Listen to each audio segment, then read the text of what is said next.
The Los Angeles Chargers are off to a 5-3 start this year, which is obviously a better situation than what they were in last year. They have a brand new head coach in Jim Harbaugh, who is coming off a national championship season over at Michigan and decided to make the jump back to the NFL. But let's see if today in Madden 25 we can rebuild them and try to win a Super Bowl. There is obviously a key player to this rebuild, and that is franchise quarterback Justin Herbert.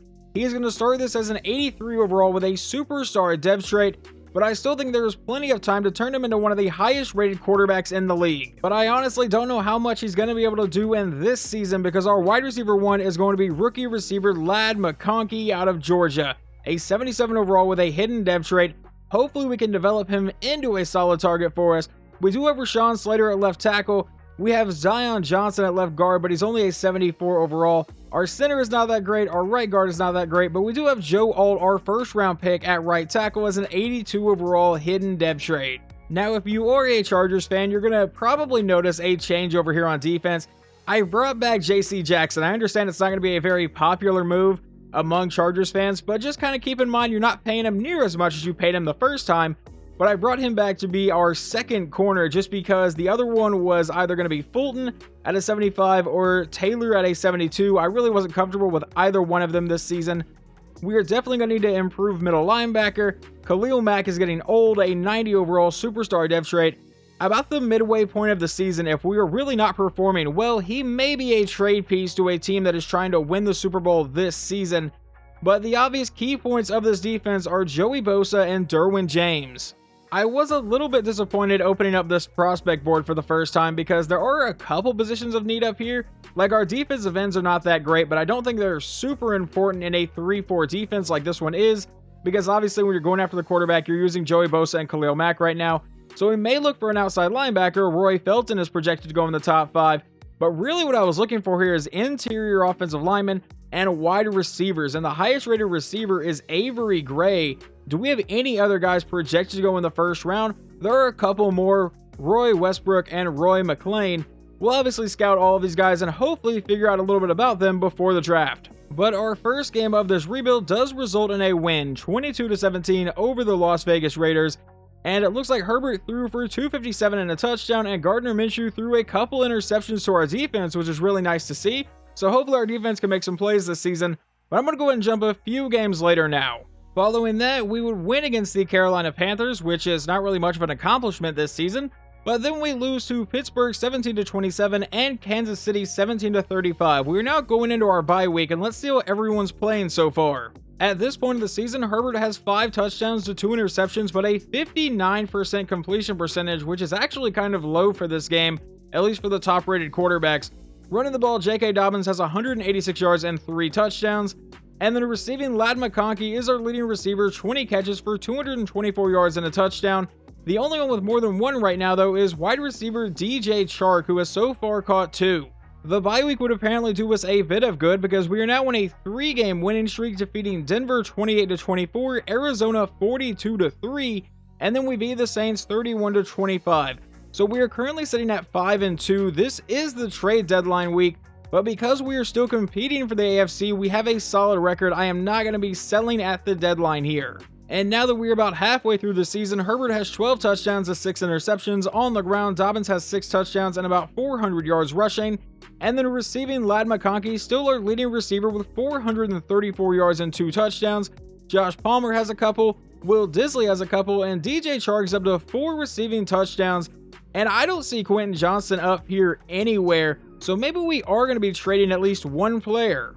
Actually, on second thought, we're going to go ahead and hold on to Quentin Johnston for just a bit because DJ Chark may regress after the season because he is in like his 7th year right now. And next season, Johnston may be able to step into that wide receiver 3 role if we don't find anybody like in the draft or free agency that can really just help us out at wide receiver.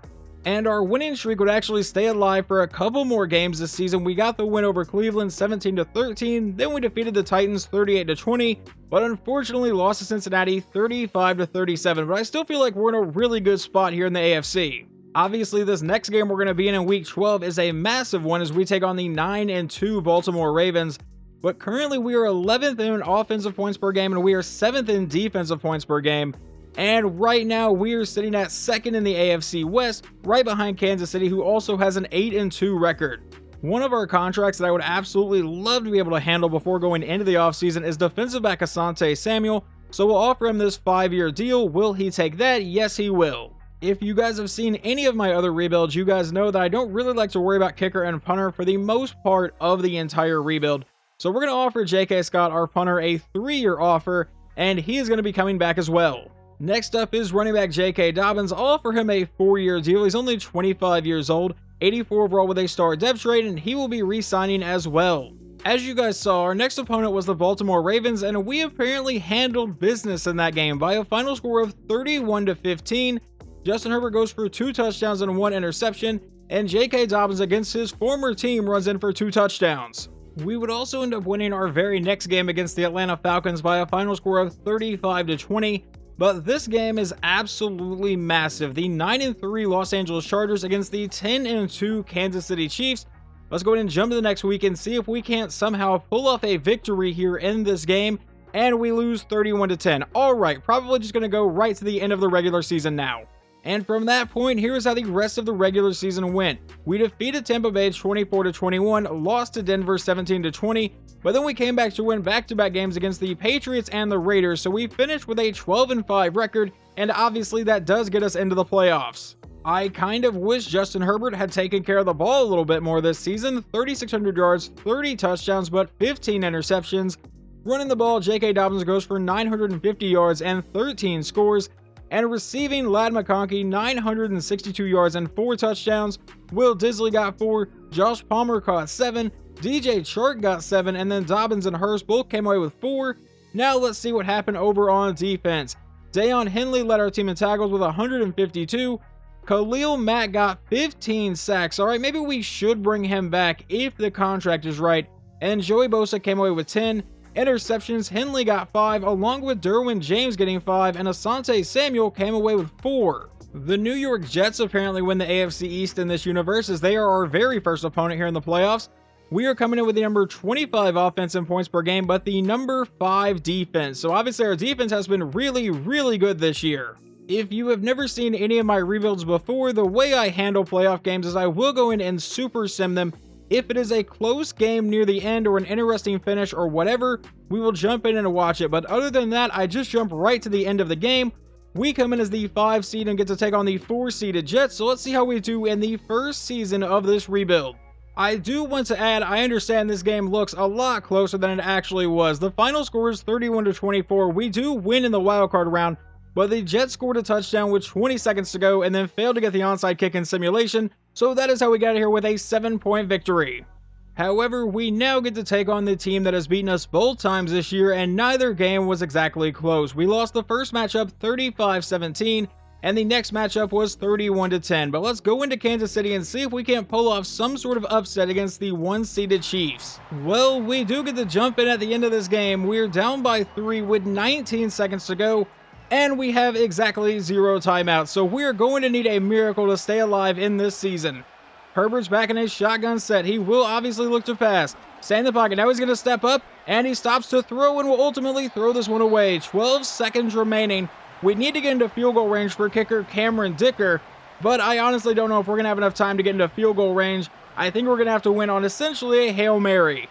So now from our own 30-yard line yet again. Herbert back in shotgun one more time. Obviously, we'll look to go deep downfield. He's going to lob this down the sideline to absolutely nobody, and we have 8 seconds remaining. It's a 3rd and 10. A bunch set at the top of your screen. I imagine everybody's just going deep here. As Herbert will look to pass again. Under pressure, hit as he's throwing this one deep downfield, and that one will be knocked away and will fall incomplete with just 2 seconds remaining. It will absolutely take a miracle here. Can we go 70 yards to the house? Herbert will drop back to pass again. He's going to let this one go towards the sideline. That'll be caught along the sideline, but he is brought down at the 37-yard line. That would have been a great play to get out of bounds a few plays ago, not on the final play of the game. Kansas City is headed to the AFC Championship. Ultimately, we would end up with a Super Bowl rematch of last season, and once again, Kansas City has won this one 21-16 over the 49ers. The only awards we got is we actually got Coach of the Year with Jim Harbaugh, and we got Defensive Player of the Year with outside linebacker Khalil Mack.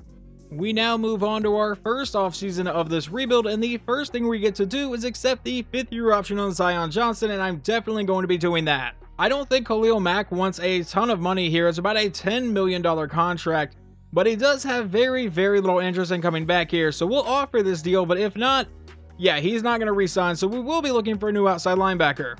I am actually kind of torn on wide receiver Josh Palmer. He's not wanting a massive contract. He's only 25 years old and a star dev trait. I'm going to say we're going to go ahead and offer this 3-year deal. I'm still definitely going to be looking for more receiver help on this team, but he will be coming back. But everyone else on the screen will be walking into free agency. How much would it be to franchise tag Khalil Mack? A $25 million salary? Yeah, I don't think I'm going to do that. So we're going to go ahead and just let Khalil Mack go into free agency. It is most likely not a shock to anybody at this stage. Before I go into free agency, I really want to improve receiver, as I've already said multiple times, but right now, with our current boost, Palmer is an 80 overall, McConkey's an 83, Quentin Johnson is a 76. The offensive line, to me, is the most glaring problem on this offense. We have a 68 overall center currently. That is not going to cut it. And our middle linebacker situation did get a little bit better because Deion Henley is now a star dev trait at an 81 overall. Vasey is a 79, that is due to some boost, but he's only into his 3rd year, so that is not really a position of need, or at least not a massive one. We have a middle linebacker 1. Obviously, I run a 3-4 here, so I need to kind of get a second middle linebacker, but I don't have to replace both of them, which is what I thought I was going to have to do. Well, I ended up spending quite a bit of money in free agency. I brought in tight end Mo Alley Cox, center Bradley Bozeman, wide receiver Bo Melton, defensive back J.C. Jackson, defensive end Jamin Davis, outside linebacker Draymond Jones, middle linebacker Alex Singleton, running back Jordan Mason to be a backup running back for us. Then we have a new right guard in James Daniels, and I brought in a brand new receiver in Rashid Shaheed, who is coming in as an 82 overall for us. There are obviously still some positions I would love to address in the draft. Now at center, we do have Bradley Bozeman, who I believe is a guy we brought back. I just don't really remember stuff like that well, but I think Bozeman was our center last season. But adding Daniels at right guard, I really like the way our offensive line looks. Obviously, I will look for a brand new center there. And I think adding Rashid Shaheed to our receiving core makes it look just a little bit better. But once again, I will be looking in the draft to see if we can find anybody better. Over on defense, I think our most glaring weakness right now is defensive tackle, where we have a 68 overall. Obviously, I will be looking to improve upon that, but we also need a corner number 2. I brought back J.C. Jackson in free agency, just in case we don't find anybody in the draft that we absolutely love. I am not going to be trading up in this year's draft. If anything, I may actually end up trading back. There are some players here at the top I would really love to have, but moving all the way from 26 to 5 to get Avery Gray or 7 to get Roy Westbrook is probably just not going to happen. As of right now, they are projecting us to take a defensive tackle with pick number 26 and John Flores. Now that we are at pick number 26, it looks like our guy actually got taken, the guy that we were mocked to take. So there is nobody here we're drafting, and the other positions really don't look like it either. At corner, I don't really see a lot of guys that would be a great pick. Maybe this guy and Willie Walker. Let's see what his attributes are going to be. A catching, B man, A to C press, B zone, great speed.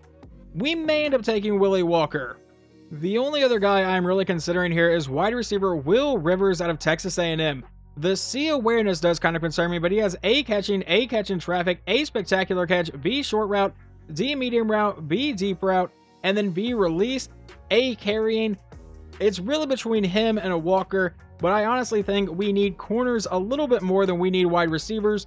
So let's go over here and double check. This guy looks like he is going to be the best one available right now. I think he is. So with pick number 26, defensive back Willie Walker, welcome to Los Angeles. I forgot to turn off the whole draft thing, but he is ranked number 5 in true value. We drafted him at 26 and a normal dev trait because that's how my luck goes. Now in the second round here, we're going to take center Walt Grant out of Oklahoma. A awareness, A impact block, B pass block, B run block. Please be a hidden dev trait for us. He's going to be number 44 in true value, and he is in fact a hidden dev. And as we now jump into round number 3, I'm going to take middle linebacker Mike Verne out of USF. C to F block shedding, which isn't great, D pursuit, but B tackle, B zone coverage. He has A awareness and B play rec, good speed, great acceleration. Hopefully he is a solid player for us. He is going to be number 75 in true value and a hidden dev trait. And if you've never seen any of my rebuilds before, generally in the draft, I only draft in the first 3 rounds and then I turn it over to the computer. But there is one guy I really like here. Wide receiver Josh Miller, day 3 projection, but talent grade of round 1 to 2. I'm willing to just take the risk on that one. and he's going to be number 50 in true value, but he is a normal depth trait, which is kind of what I was expecting.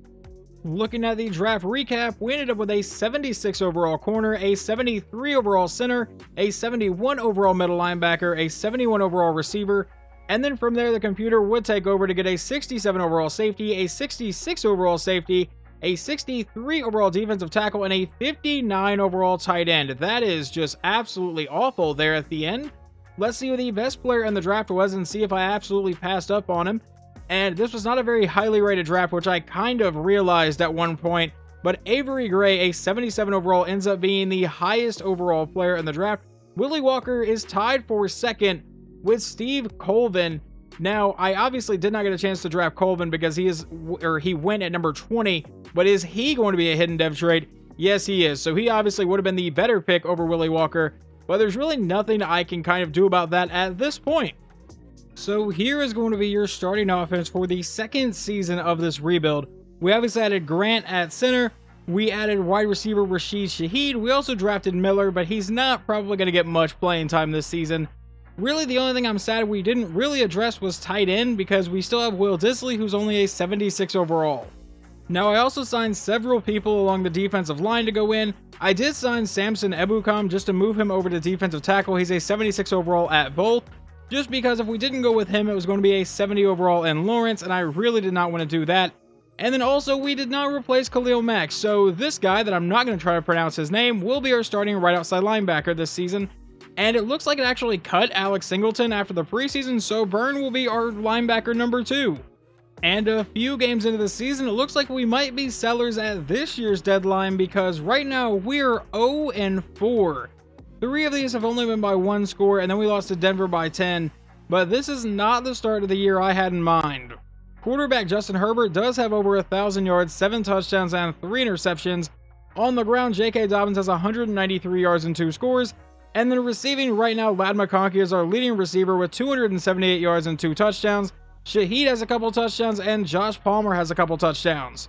Well, we have finally managed to win a game. We were able to defeat the Houston Texans 24-13.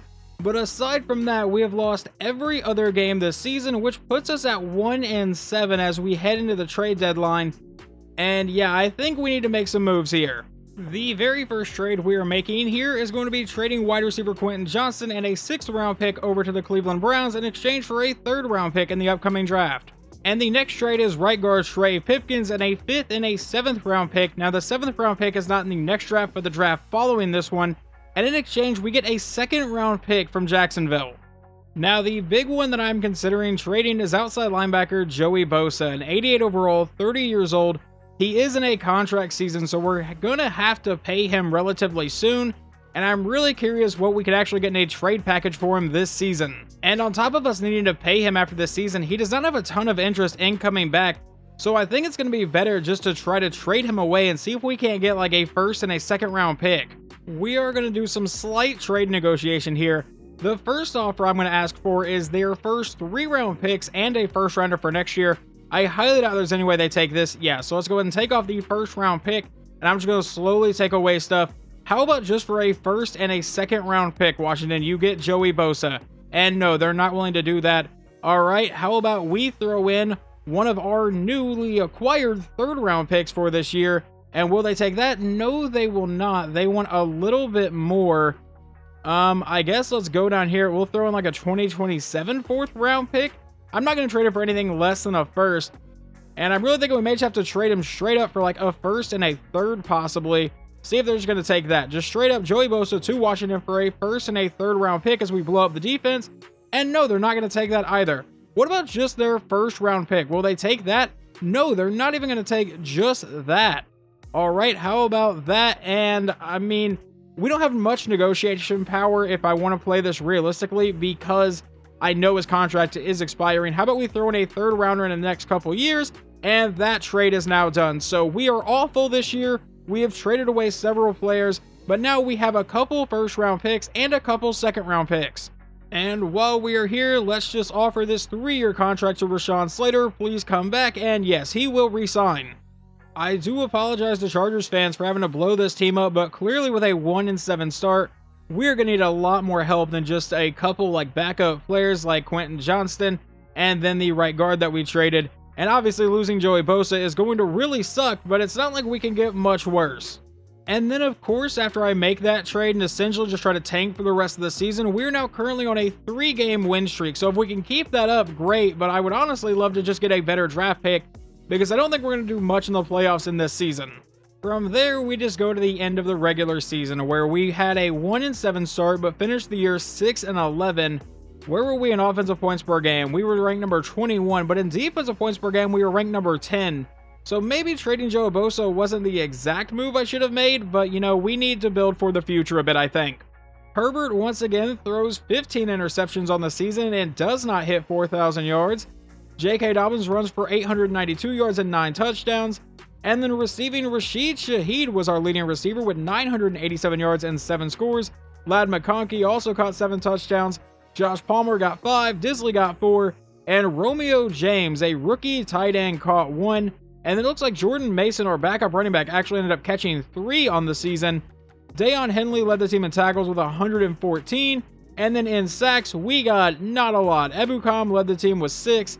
And then interceptions, Draymond Jones got 2, along with Henley. Walker, our first round pick, that is a normal dev trade. Asante Samuel got 2, and Derwin James came away with 2. Let's just jump all the way to the Super Bowl now, where you can see the Indianapolis Colts have beat the Detroit Lions 31-28, led by Super Bowl MVP quarterback Anthony Richardson, who was just benched in real life, so, you know, interesting take there. It looks like the Lions won both the Offensive and Defensive Player of the Year awards, and then the Offensive Rookie goes to Dallas, Defensive Rookie goes to Miami, and the MVP is Joe Burrow. I know we still have center Walt Grant, but I would love to have a backup center too, so that's why we're going to try to bring back Bradley Bozeman here in re-signing, and he will be returning. But everyone else will be going into free agency just because I feel like a lot on this team needs to change, and I would say the biggest loss that we're going to suffer is Alohi Gilman. I have no idea if I said your name right. I know Gilman is most likely your last name, but he's an 81 overall star dev trait, 28 years old, and he has no interest in coming back, so we're going to see if we can get better at free safety. And these are going to be the only guys that we're actually adding to this team. I signed free safety Juan Thornhill, defensive back Darius Williams, defensive end John Franklin Myers, and then I also signed defensive end Jermaine Johnson and moved him over to right outside linebacker. I believe he stayed the same exact overall, so I don't really think it mattered that much.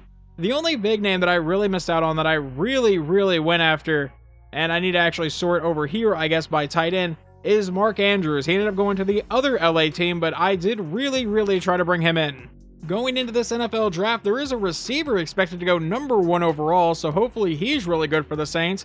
But with the 6th overall pick, we are expected to take defensive tackle Jerry Clayton, and with that talent grade of around 2 to 3, probably not going to happen. We also have another first-round pick down here at number 15, and that is expected to be Bradley Brady, an outside linebacker out of Georgia. That's a maybe. We may end up taking him, but I don't really know as of right now. With the 6th overall pick, we are actually going to end up taking outside linebacker Philip Peterson out of UCF with B block shedding, A pursuit, B tackle, D zone coverage.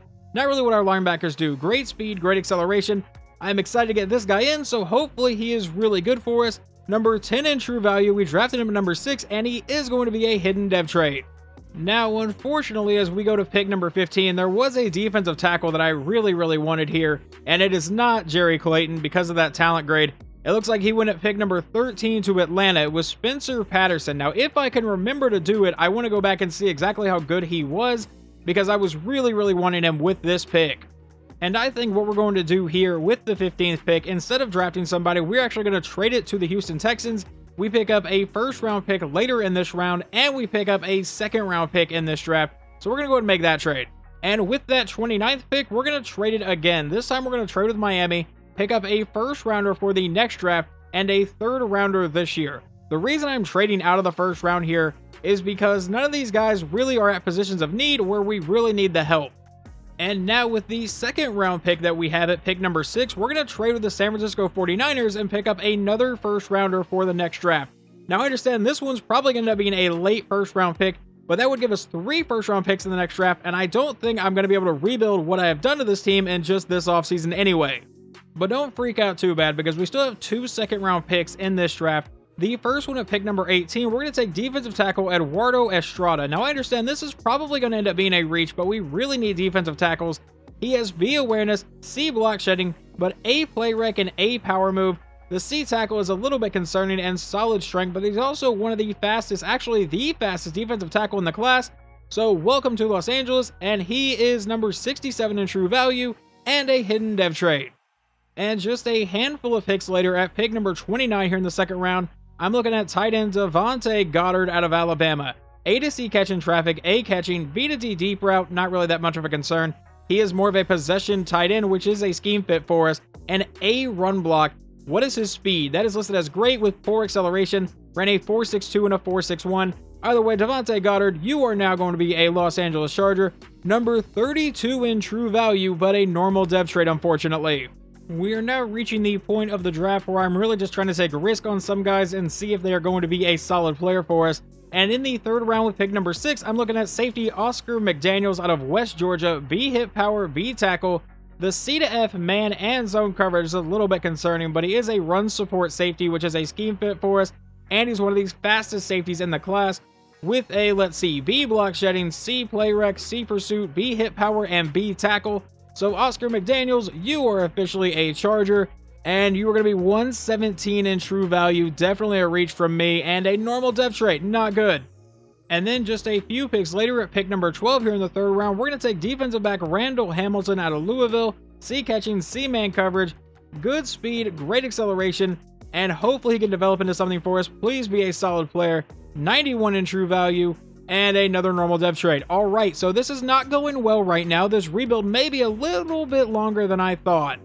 You know what? Just because I can, with our final pick in the third round here at pick number 25, we're going to take outside linebacker Braden Dunn. Just because he is a scheme fit, I like some of his attributes here. I honestly don't know a lot about the rest of these guys on the board because we were so bad I was scouting a lot near the top of the board, which is kind of my bad. But Braden Dunn, you are once again now, or you are now a Charger, and oh my god, that might be the worst player I've ever taken in my entire life. 252 in true value, took him at 89, normal dev trait. Alright, let's just all forget that I made this draft pick.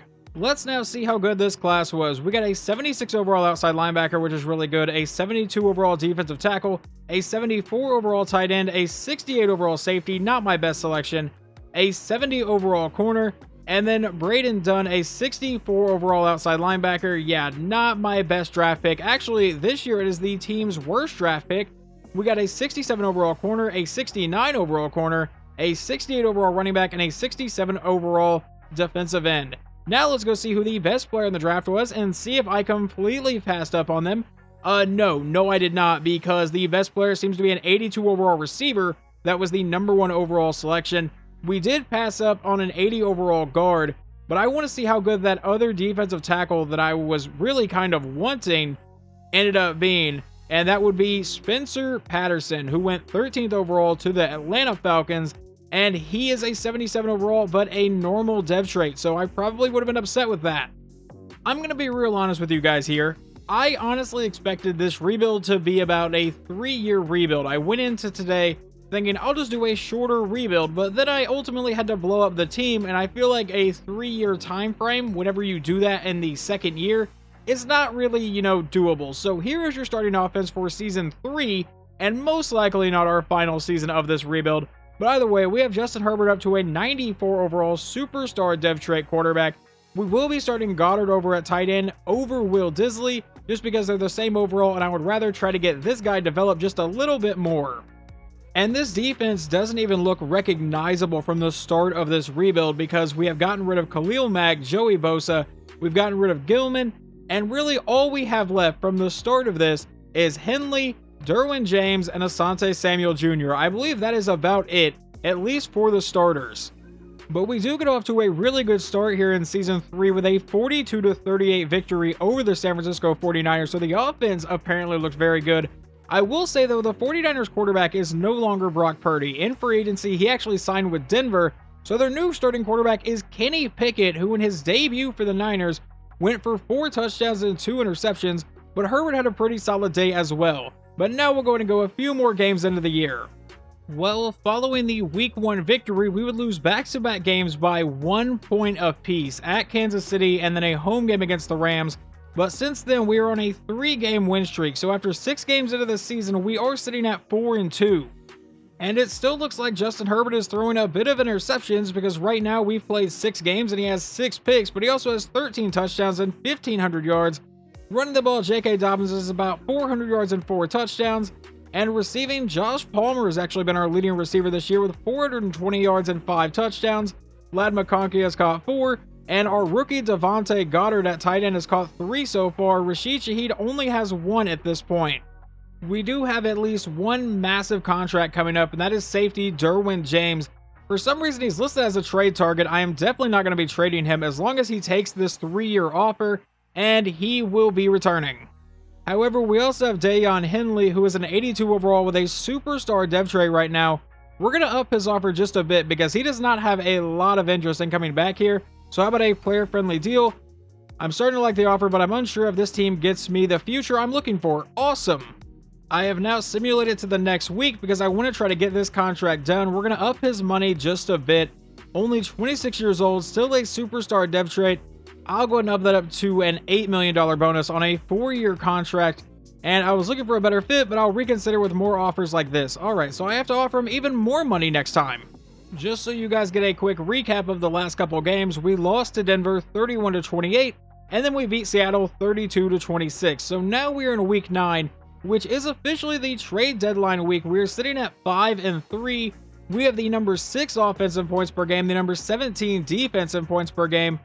But we are still trying to re-sign Dayon Henley. And honestly, if he doesn't take this one, I may really have to consider trading him away before we lose him for absolutely nothing. I'll up that to a $6 million deal, $8.5 million in bonuses. Make that offer, and he will finally re-sign, or at least sign an extension for his contract. We're also going to throw this 2-year offer at Zion Johnson. He has a lot of interest in coming back, and we get that deal done. He honestly had no interest a couple weeks ago, but now that we are apparently a playoff contender, that is his main need, and I guess we're just going to take advantage of that right now. The last update you guys had was back in week 8 when we had just defeated Seattle. Well, we would then lose to Las Vegas. We would blow out the Titans, come back to beat Las Vegas, and then lose the Dolphins by 1, and then the Steelers by 9 before finally getting to our bye week, and hopefully we can finish out this season strong to get to the playoffs. Just a couple games later where we would lose to Buffalo 21-13 and then beat New Orleans 32-26, we are sitting at 8-7 on the year, and our last 2 games are both divisional matchups against the Denver Broncos, who are 11-4, and we get to take on the Kansas City Chiefs, who are 8-7. Right now the Chiefs are sitting at the 7th seed, and we're just outside the playoffs looking in at the 8th seed. So we really need to win out these last 2 games. So let's go ahead and simulate this one and get my reaction to if we can actually defeat Denver here, who was 11-4, and we lose 23-20. And the Chiefs are now 9-7. Have they secured a playoff spot? It does not look like it. So I guess we are still available to steal a playoff spot here from Kansas City. But obviously they are rated higher than us in every single category.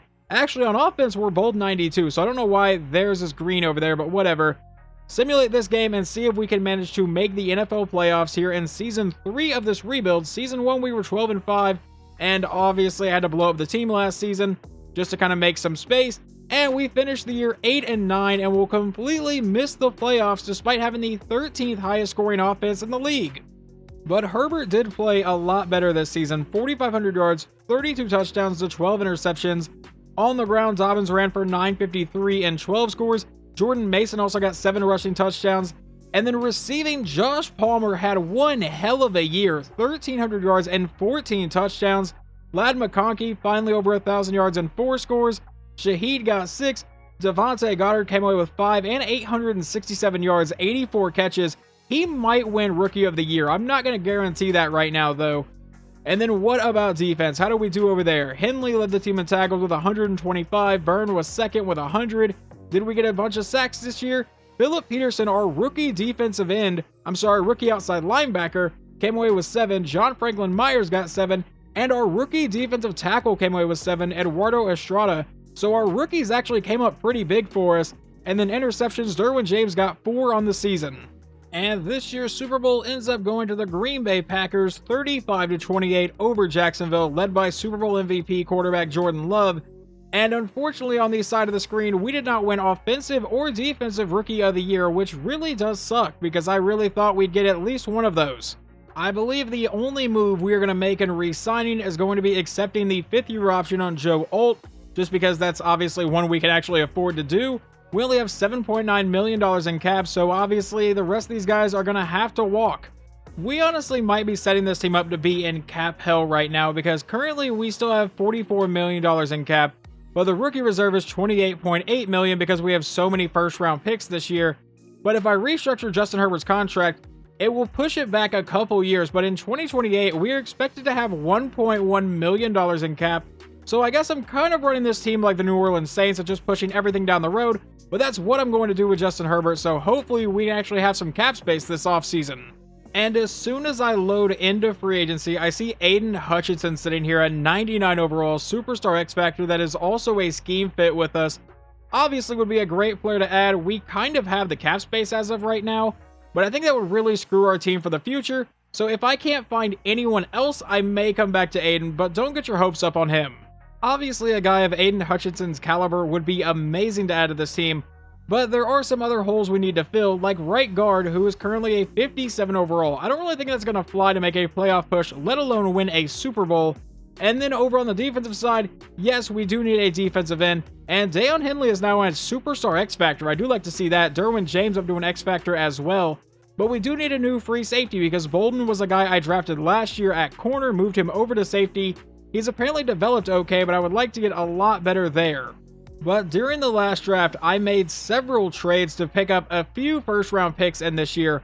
Our own first-round pick is actually going to be pick number 14, but the pick I thought was going to be at the end of the first round with the 49ers ends up being the number 1 overall pick. Apparently losing Brock Purdy and rolling with Kenny Pickett was not exactly ideal for them. We also have the 10th overall pick from the Miami Dolphins, so we have 3 picks inside the top 14. Which now makes our rookie reserve being that high make a lot more sense. But the 3 free agents I managed to bring in, right guard Mekhi Becton, and then defensive backs Marlon Humphrey and Charvarius Ward. Now the reason I signed 2 of them is because Humphrey is going to go play free safety for us. Just so you guys can see, this is the only thing I'm changing here. We go over to ratings and we can see he's an 89 overall man-to-man corner. Obviously a very, very good corner, but if we move him over to safety, at least free safety, he goes to a 90 overall hybrid safety. Yeah, we're just going to go ahead and roll with that. Now, before we actually jump into the draft, with the number 1 pick on this final mock, we are expected to take wide receiver Manuel Vallejo. I think that's how you say his name. And then all the way down here at number 10, we're expected to take defensive end Greg Torrance. And at 14, left tackle JT Price. I don't know how accurate all of this stuff is. We may end up taking that receiver. He is projected to go in the top 5 and has top 5 talent. So obviously, I think he's going to be a very, very good player. Looking at everything I have scouted up here, if we still needed a right outside linebacker, this would probably be the guy I wanted to take because Romeo Marshall seems to be really, really good with A pursuit, A tackle, C blockchain, which isn't great, but elite speed, ran a 4.46 and a 4.43, A awareness, B play rec. Yeah, this guy is probably going to be an absolute monster. Let's check out Vallejo, though, the guy that we were expected to take with the number 1 pick. He runs a 4.46 and a 4.45, so he has good speed, elite acceleration apparently though, A to B awareness, A deep route, A spectacular catch, A medium route, A catching, A release. Yeah, you know what? With the number 1 pick, we're going to go ahead and follow that mock draft. Manuel Vallejo, welcome to Los Angeles, and he is the number 2 in true value. We drafted him at 1, and he is a hidden dev trait. We're going to go ahead and make a splash of a trade, though. We are trading the 10th and the 14th pick and a 2nd round pick next year to Washington in exchange for the 2nd overall pick in this draft and their 2nd round pick this draft. So we pick up 2 additional picks, and now I'm going to go take that outside linebacker. Romeo Marshall. Like I said, this C block shedding does concern me a bit, but everything else is just really, really good about him. I do have a plan on defense, don't worry about that, but Romeo Marshall, you have been selected, and he is the number 1 in true value. We took him at 2, and it is another hidden dev trait.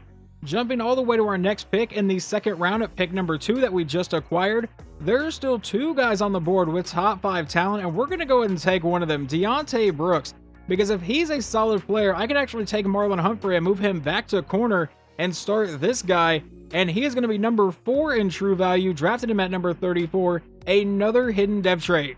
And now later on in the second round, Najee Rankin, the other guy that had top 5 talent, is still on the board. So we're going to take another receiver, and he is going to come in as the number 5 in true value, but a normal depth chart. I honestly kind of expected that, but we've taken 4 of the top 5 ranked guys in this class. So I don't know about you guys, but I would consider that a massive success, considering we got an 83 overall receiver with the number 1 pick, an 84 overall outside linebacker with the number 2 pick. Then we got a 78 overall safety and a 77 overall receiver, both in the second round. Past that, the computer took over. We got a 66 overall guard, a 67 overall corner, a 68 overall left tackle, a 69 overall receiver, 68 overall corner, 65 overall guard, and a 64 overall safety. Now let's just see who the one guy in the top 5 talent was that we completely missed. And we got Marshall, we got Vallejo. It was Trevante McCray, the top corner on the board. He comes in as a 79 overall. But yeah, we got 4 of the top 5 ranked guys. I guess there was a tie here for the 5th rank, so there's several players here. But yeah, I feel like this was probably one of my best draft classes ever.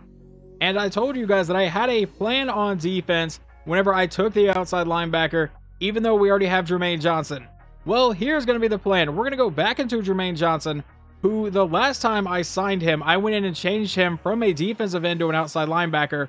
So I'm going to go back in and change him over to left end if I can find the direction I'm supposed to be going, and that will solve our left end problem. We are now ready to start season 4 of this franchise rebuild, and I honestly think this is the best team we have had so far. Herbert's a 96 overall superstar dev trait.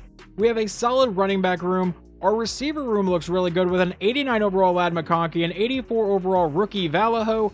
Then we have an 84 overall Rashid Shaheed and an 83 overall Josh Palmer. Our tight end's an 83 overall with a star dev trait, and our offensive line looks pretty solid. And then over on the defensive side, our defensive line is looking really good. I did move Marlon Humphrey back over to corner. So Asante Samuel has actually dropped down to our corner number 3 because Charvarius Ward is a 90 overall. And Brooks will be our starting free safety, but I'm really excited for Romeo Marshall this season.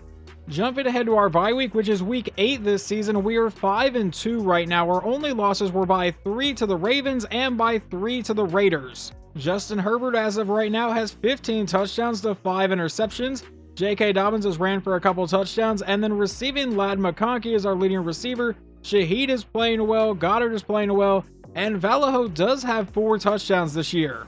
And some unfortunate news here, this will be the final season of the rebuild because going into the offseason, we'd have to change a lot of this team because as of right now, we are negative $36 million in cap for the next season, which is not exactly how you want to run that.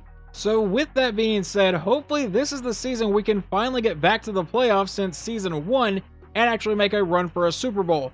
As of right now, we are the number 8 offense in points per game, but more importantly, we are the number 2 defense, only allowing 17.5 points a game right now.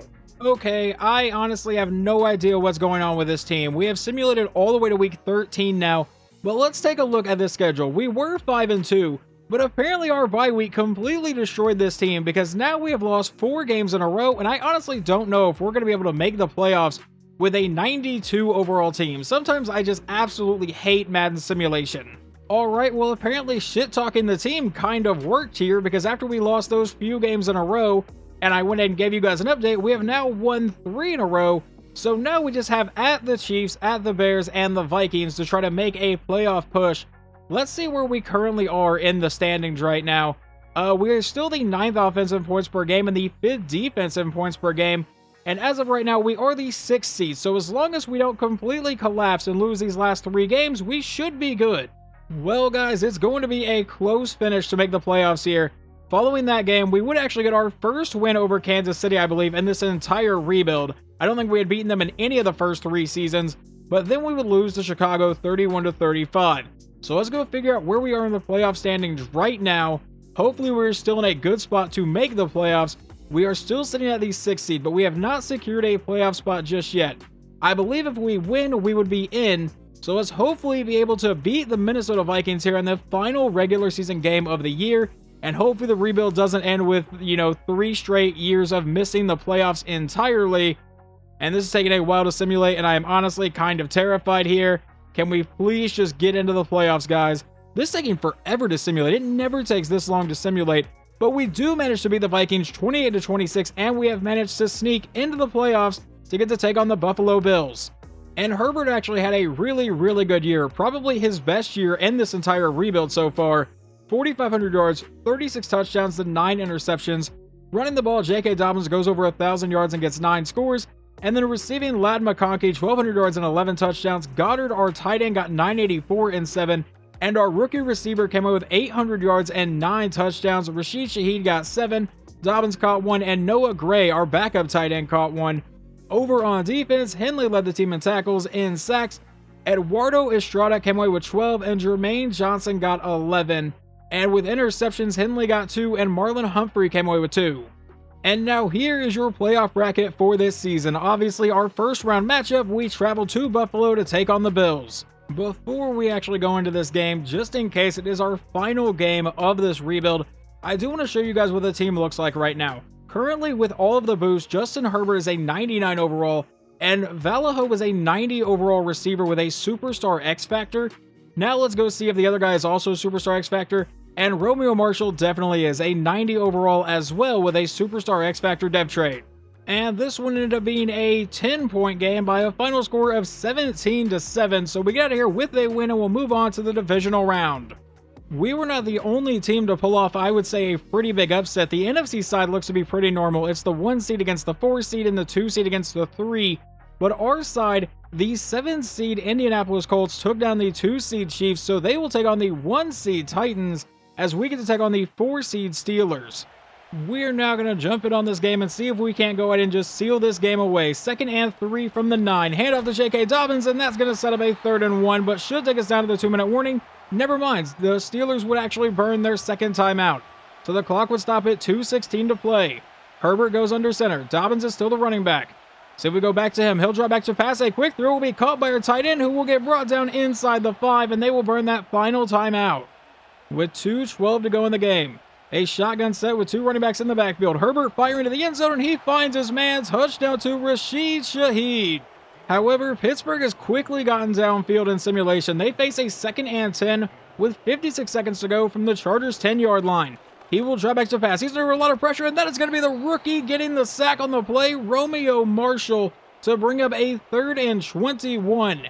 He will drop back to pass again. Needing an absolute miracle, going to the end zone, fighting his man, and that was actually not to the end zone. Pickens was out of bounds at the 3-yard line, and with 23 seconds to go, they will come out with a 5-wide set. Trying to pull off an absolute miracle here. He will take the snap, and a quick throw to the end zone will be caught, and he is ruled down inside the 1. They say he was not in the end zone, and the clock expires. We are headed to the AFC Championship game by a final score of 24-10. And despite being the 6th seed here in the playoffs, we will get a home playoff game for the AFC Championship because the Indianapolis Colts have now upset the 1 seed Tennessee Titans, and the NFC side, it is Philadelphia against New Orleans. And it looks like we will have an interesting finish here today. About 2:40 to go in the game. It's a 5-point game, and he's going to find his man for the first down to the Chargers' 11. Now the clock still running, under 2:15 to play. Richardson will take the snap and looks to pass. Going downfield, he finds his man, and that's going to be setting them up at the 3-yard line with a 2nd and 2, but it should take us down to the 2-minute warning. Remember that Anthony Richardson and the Colts are already a Super Bowl winning team in this rebuild. A 2nd and 2 from the 3. Hand off to Jonathan Taylor up the middle, and he will dive into the end zone. They will take a 1-point lead, but I imagine they are going to go for 2 to try to make it a 3-point game. With 1:57, we do have all 3 timeouts, so it should be an interesting finish here. Richardson back in shotgun again. Will take the snap and looks to pass, going to the end zone, and that will be caught for the 2-point try. Following the kickoff, the Chargers will take over at the 22-yard line with 1:54 to play. Like I just mentioned, they do have all 3 timeouts. Herbert's going to come out in shotgun. He will drop back to pass. He's going to fire downfield. That is caught for a gain of about 6 yards. Back in another shotgun set for the very next play. It's a 2nd and 4. Herbert will look to pass again. He's going over the middle. He finds his man for a first down to about the 35. We would burn our first timeout following that play. Now 1:16 to go. He's back in his shotgun set again. He's going to send J.K. Dobbins out wide. Now he takes the snap, and a quick throw to the outside will be caught for a gain of about 7. The booth would review that catch, but they ultimately decided it was still good. So now it's 2nd and 3 with 1:12 to go. A quick throw again, and another first down for the Chargers, this one to the 45.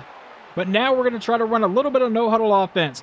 About 55 seconds to go. Herbert's going to fire over the middle. He finds his man for the first down, who will fight his way to the 38. We would then burn our second timeout with 49 seconds to go here in the game. A 1st and 10. He will drop back to pass. Another quick throw, and it's caught by the tight end, who will fight to about the 31-yard line. And we're going to run up to the line now. About 30 seconds to play. A 2nd and 3. Herbert's going to fire over the middle, and that'll be caught for the first down, and we have burned our final timeout with 25 seconds to go. And I may need to actually jump in here because sometimes the clock management is not good at all. Herbert from under center will drop back to pass. He'll throw to the outside. That'll be caught for the first down. It was nowhere near a first down, and now we don't have enough time to actually snap the ball. That is just awesome play calling. I should have jumped in a play earlier, I guess, and kicked the field goal. But yeah, that is how we're going to lose this game. I tried to pick a play. It immediately ran down the clock to like 2 seconds. Didn't allow me to snap the ball. EA and their logic is just amazing in this game. A 90 overall team has to like squeak into the playoffs. And then because of weird clock management in this game that still hasn't been fixed for several years, we're going to go ahead and go out on a loss. Awesome. Well, hopefully you guys still enjoyed this rebuild. It was a lot of fun to do. We built a really good team. We finally got back to the playoffs, but ultimately just could not finish the job here.